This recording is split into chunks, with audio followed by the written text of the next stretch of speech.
Good morning, students. Welcome to my channel Biotech. Today we start new topic asexual reproduction.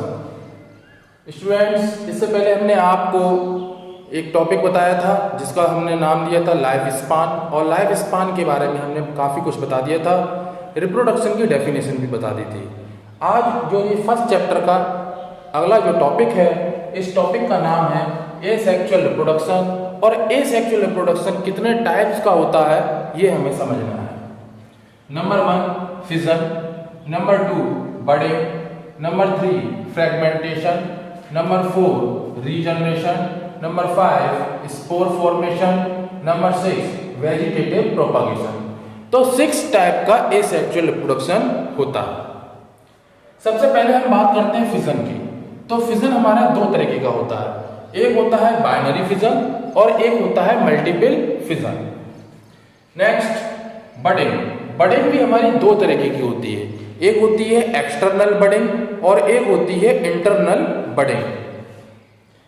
Next regeneration और spore formation में कोई types नहीं होते हैं। और वेजिटेटिव रिप्रोडक्शन मोस्ट इंपोर्टेंट है, बोर्ड में इससे रिलेटेड बहुत सारे क्वेश्चन पूछे जाते हैं। ये भी दो तरीके का होता है, एक नेचुरल वेजिटेटिव प्रोपागेशन और एक होता है artificial vegetative propagation. Natural method में अगर हम देखें तो 3 तरीके के नेचुरल मेथड हमारे पाए जाते हैं, जिसमें कि एक है by the root, by the stem and by the leaf. Artificial method में भी हमारे 4 तरीके के मेथड जो है वो पाए जाते हैं। एक है कटिंग, दूसरा है ग्राफ्टिंग, तीसरा है लेयरिंग और चौथा है टिश्यू कल्चर। तो इस तरीके से हमें ये सारे मेथड एक एक करके पढ़ने हैं और इनको समझने हैं। सबसे पहले अगर हम बात करते हैं तो हमारी ये 6 टाइप की जो मेथड है, इन 6 टाइप के मेथड में सबसे पहला आता है हमारा fission. What is the fission? It is a simple method of asexual reproduction. In this method, organisms divided into 2 and more than 2 part by mitosis. Fission क्या है? एक सिंपल मेथड है जिसमें कि इस मेथड में कोई ऑर्गेनिज्म, कोई जीव जंतु जो होते हैं वो डिवाइडेड करते हैं into 2 and more than 2 part। अपनी बॉडी को 2 या 2 से अधिक भागों में डिवाइडेड कर देते हैं, ब्रेकिंग कर देते हैं, तोड़ देते हैं। इसी प्रोसेस को हम क्या बोलते हैं? फिजन कहते हैं। फिजन की जो प्रोसेस है ये माइटोसिस होती है। हमारी 2 तरीके की प्रोसेस होती है, जिसमें हम कहते हैं कि जो सेल्स हैं वो डिवाइड कर रही हैं, और सेल्स डिवाइड कैसे करती हैं? जब उसके अंदर मियोसिस या माइटोसिस 2 तरीके की प्रोसेस हो। माइटोसिस में क्या होता है? केवल और केवल रेप्लिकेशन का प्रोसेस होता है, इसके अलावा और कोई नहीं होता है। ये हम आगे चैप्टर्स में पढ़ेंगे। माइटोसिस जैसे हमारे बालों का बढ़ना, हमारे नाखूनों का ग्रोथ करना, ये सारे प्रोसेस जो होते हैं वो माइटोसिस होते हैं, जिसमें एक सेल से 2 सेल्स बनती हैं, डिवाइड होती हैं। क्रोमोसोम्स और न्यूक्लियस जो होते हैं वो भी डिवाइड होते हैं। बट यहाँ पर क्रोमोसोम्स, मतलब जो क्रोमोसोम्स हैं वो उनका हाफ अरेंजमेंट नहीं होता है, एक रेप्लिकेशन होता है जिसमें कि एक क्रोमोसोम्स का कॉपी बन जाता है, बिल्कुल उसका एग्जिट एक और कॉपी बन जाता है, जो कि जिससे नेक्स्ट न्यूक्लियस के अंदर वो एंटर कर जाता है। अभी हम समझाएंगे बाय द फिगर। तो फिजन की डेफिनेशन के बाद नेक्स्ट आता है, फिजन में फर्स्ट आता है बाइनरी फिजन। बाइनरी फिजन में बेटा हम देखेंगे when organism divided into 2 parts called binary fission.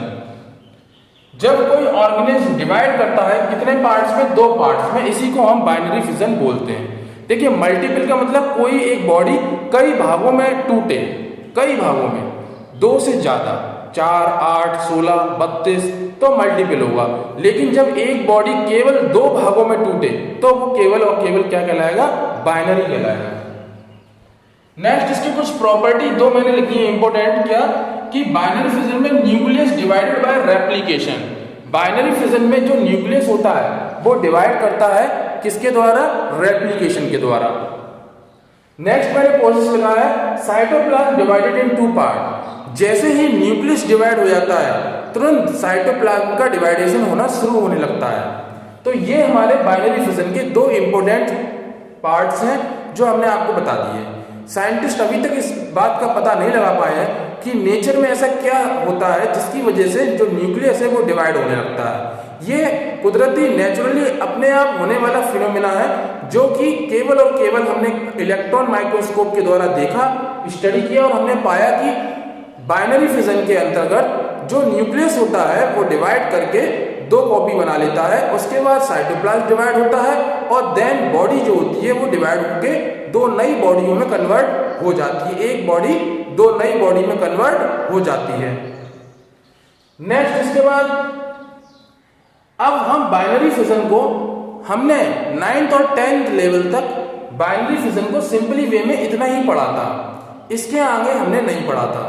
लेकिन हम 12th क्लास में थोड़ा उसको और डिटेल में पढ़ने की कोशिश करेंगे, ये बहुत जरूरी है। According plane of division it is 3 type. Binary fission जो होता है अकॉर्डिंग टू प्लेन, यानी कि जो उसका प्लेन है, जो उसकी सरफेस है, उस सरफेस में डिवाइडेशन 3 तरीके से होता है। तो बाइनरी फिजन अभी तक आपने केवल ये पढ़ा था कि एक बॉडी दो भागों में बट जाती है, लेकिन ऐसा नहीं है। बाइनरी फिजन में 3 तरीके होते हैं जिनसे बाइनरी फिजन हो सकता है, जिसमें सबसे पहला नंबर 1 जो हमारे पास आता है वो आता है इररेगुलर बाइनरी फिजन। दूसरा इररेगुलर बाइनरी फिजन के बाद दूसरा आता है लॉन्जिट्यूडिनल बाइनरी फिजन और तीसरा आता है ट्रांसवर्स बाइनरी फिजन। सबसे पहले हम इररेगुलर बाइनरी फिजन की बात करते हैं। इररेगुलर बाइनरी फिजन का मतलब क्या हुआ, मैंने इसकी डेफिनेशन लिखी, पहले डेफिनेशन समझाऊंगा फिर मैं आपको फिगर के द्वारा बताता हूं। Cytokinesis are perpendicular to karyokinesis are called irregular। Cytokinesis क्या होती है? साइटो मीन्स साइटोप्लाज्म, यानी कि बॉडी के अंदर, यानी कि अमीबा है, जैसे एग्जांपल अमीबा के अंदर जो साइटोप्लाज्म है वो दो भागों में डिवाइड हुआ, जिसको हम बोलेंगे साइटोकाइनेसिस। अमीबा के अंदर जो न्यूक्लियस है सेंटर में, वो न्यूक्लियस भी दो भागों में डिवाइड हुआ, जिसको हम बोलेंगे कैरियोकाइनेसिस। ठीक है ना स्टूडेंट्स? कैरियोकाइनेसिस का मतलब क्या हुआ? कैरियोकाइनेसिस मींस न्यूक्लियस का डिवाइडेशन। तो वही मैंने लिखा है, cytokinesis are perpendicular. Cytokinesis are perpendicular to karyokinesis are called irregular. इसका मतलब क्या हुआ स्टूडेंट्स? जो हमारा अमीबा है, हम यहां से फिगर देखते हैं, यहां से हमने स्टार्ट किया नंबर 1। जैसे ये अमीबा है तो अमीबा के बीच में एक न्यूक्लियस है। अमीबा की जो बॉडी है वो प्लाज्मा मेम्ब्रेन से बनी हुई है और इसमें साइटोप्लाज्म है।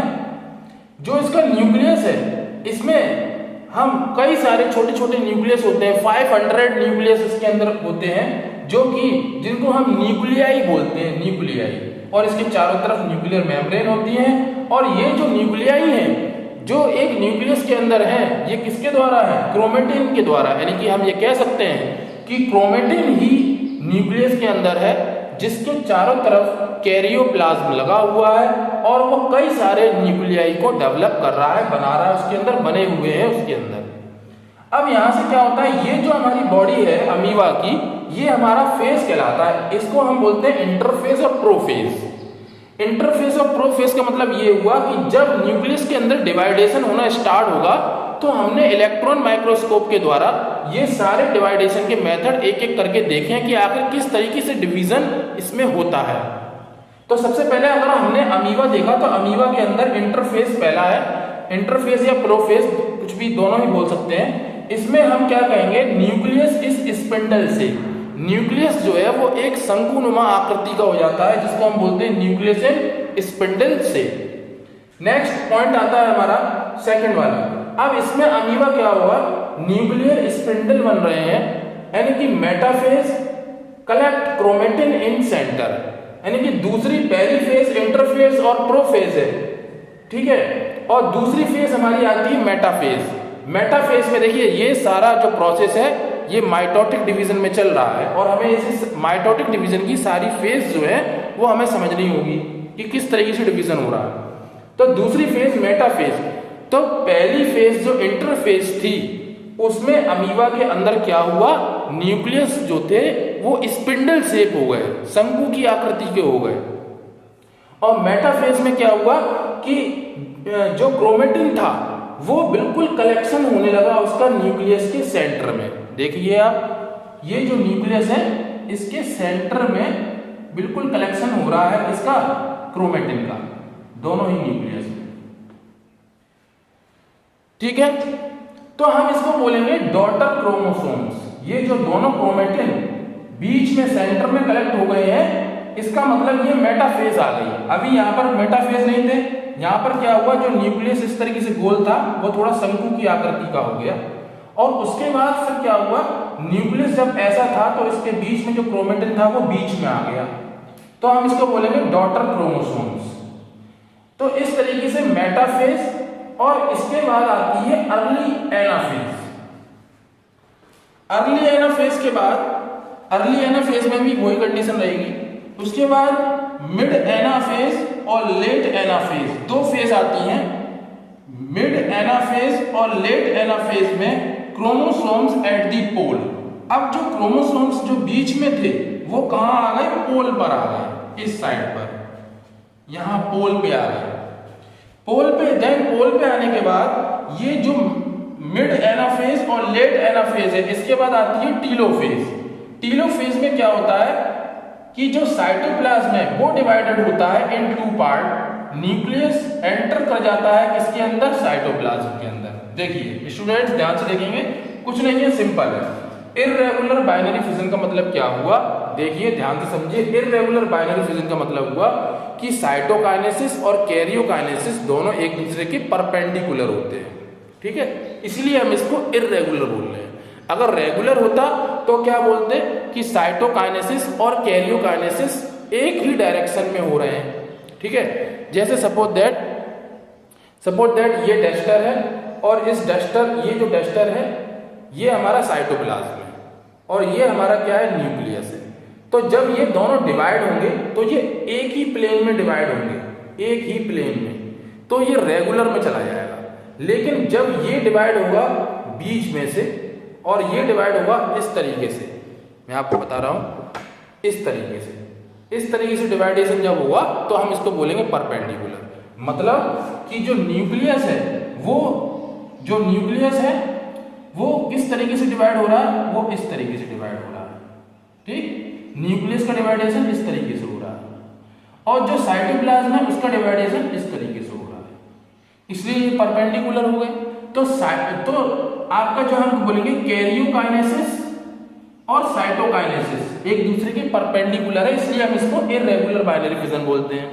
अब इसमें डिफरेंट टाइप की फेज आती है, प्रोफेज, अर्ली फेज, इसके बाद आती है मिड और लेट फेज, और लास्ट में आती है टीलोफेज। और टीलोफेज में क्या होता है, टीलोफेज में जो साइटोप्लाज्म है वो डिवाइड हो जाता है इस तरीके से, और इससे पहली वाली जितनी भी फेज थी उसमें जो न्यूक्लियस था कैरियोकाइनेसिस, उसका डिवाइडेशन इस तरीके से हो जाता है। तो यहां पर जाके हमने क्या देखा, जब इस तरीके से डिवाइडेशन हो गया, अमीबा के अंदर जो न्यूक्लियस था वो दोनों इस तरीके से अलग हो गए। ठीक है, डिवाइड हो गए इस तरीके से, तो ये दोनों अलग हुए ऐसे। ठीक है, और साइटोप्लाज्म इस तरीके से डिवाइड हुआ। तो हमने क्या देखा, इस तरीके से यहाँ पर साइटोकाइनेसिस खत्म होने के बाद जो अमीबा की दोनों सेल्स थी वो दोनों अलग हो गई, न्यूक्लियस भी अलग हो गए, क्रोमोसोम्स भी अलग हो गए, और डॉटर अमीबी का डेवलपमेंट हो गया। डॉटर अमीबा सेल्स हमारी बन चुकी हैं, और इस तरीके से इर्रेगुलर बाइनरी फिजन अमीबा में हो जाता है। नेक्स्ट आता है, अब सिंपल है, जब आप इस चीज को समझ चुके हैं तो आप ये आगे समझ जाएंगे, लॉन्जिट्यूडनल बाइनरी फिजन इन यूग्लिना। लॉन्जिट्यूडनल बाइनरी फिजन में क्या होता है, लॉन्जिट्यूडनल बाइनरी फिजन में एग्जांपल हम ले रहे हैं यूग्लिना का। यूग्लिना के अंदर बीच में एक इस तरीके से फ्रो होती है, लॉन्जिट्यूडनल फ्रो बनती है, बीच में इस तरीके से डिवाइडेशन होता है। तो साइटोकाइनेसिस भी इस तरीके से होगी और कैरियोकाइनेसिस भी इस तरीके से ही होगी, इसलिए इसको हम लॉन्जिट्यूडनल बाइनरी फिजन बोलते हैं। और लास्ट में दो डॉटर अमीबा बनके, दो डॉटर यूग्लिना सेल्स बनके तैयार हो जाती है। और लास्ट में आता है transverse binary fission. Transverse binary fission में हमने एग्जांपल लिए पैरामीशियम, बैक्टीरिया और पैरानेरिया। इसमें देखिए स्टूडेंट्स क्या होता है, हम लोग देखेंगे, यहाँ पर मैं बता देता हूँ आपको इस जगह पे। कि जो पैरामीशियम होता है वो स्लीपर शेप होता है। आप सभी को पता है कैसा होता है, स्लीपर शेप होता है। और इसके अंदर स्लीपर शेप होता है और इसके अंदर जो न्यूक्लियस होते हैं वो दो तरीके के पाए जाते हैं। एक होता है माइक्रो न्यूक्लियस और एक होता है मैक्रो न्यूक्लियस। तो मैक्रो और माइक्रो न्यूक्लियस दोनों में डिवाइडेशन होता है, लेकिन ध्यान से समझिएगा, थोड़ा सा इंपॉर्टेंट है इसलिए बता दे रहे हैं। जो माइक्रो न्यूक्लियस होता है उसमें जो डिवाइडेशन होता है वो होता है माइटोटिकली, और जो मैक्रो न्यूक्लियस होता है उसमें डिवाइडेशन होता है एमाइटोटिकली। माइटोटिकली का मतलब क्या हुआ, माइटोसिस तो हो रही है, लेकिन जो माइक्रो न्यूक्लियस है वो दो बराबर भागों में बट रहा है। ठीक है, micro nucleus divide in two parts. ठीक है, this is called mitotically. But macro nucleus divide in two different part, that is called amitotically. Amitotically में आधा हिस्सा छोटा होगा और एक हिस्सा बड़ा होगा। और इस तरीके से पैरामीशियम के अंदर ट्रांसफर्स यानी कि कैरियोकाइनेसिस भी इस तरीके से होगी हॉरिजॉन्टल शेप में, और साइटोकाइनेसिस भी हॉरिजॉन्टल शेप में होगी। इसलिए इसको हम बोलेंगे ट्रांसफर्स बाइनरी फिजन। बाकी प्रोफेज, मिड फेज, एनाफेज सब कुछ इसमें होगी, इसमें भी होगी। ये हम बता नहीं रहे, दोबारा से आपको समझा दे रहे हैं एग्जाम्पल के द्वारा। इसी तरीके से डिवीजन होता है। और इसी तरीके से बैक्टीरिया भी इस तरीके से सेल मेम्ब्रेन है, सेल मेम्ब्रेन, और बाहर की तरफ क्या है, सेल वॉल है। ठीक है, सेल वॉल और सेल मेम्ब्रेन।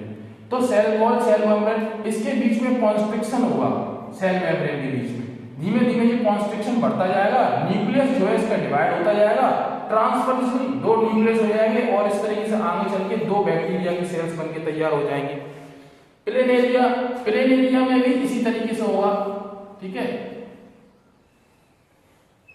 प्लेनेरिया में क्या होगा, प्लेनेरिया जो है वो वाटर में पाया जाता है। प्लेनेरिया प्रोटोजोन से। प्लेनेरिया में भी बीच में कॉन्स्ट्रिक्शन होगा, ये दोनों यहां से ये चीज अलग हो जाएगी नीचे वाली, और ये डॉटर प्लेनेरिया बनके तैयार हो जाएगी। तो इस तरीके से स्टूडेंट्स आज हमने आपको जो ये हमारा फर्स्ट टॉपिक था बाइनरी फिजन और बाइनरी फिजन, ये हमने खत्म कर दिया है। कल हम मल्टीपल फिजन लेके आएंगे और आपको बताएंगे। ठीक है students, good day and good bye.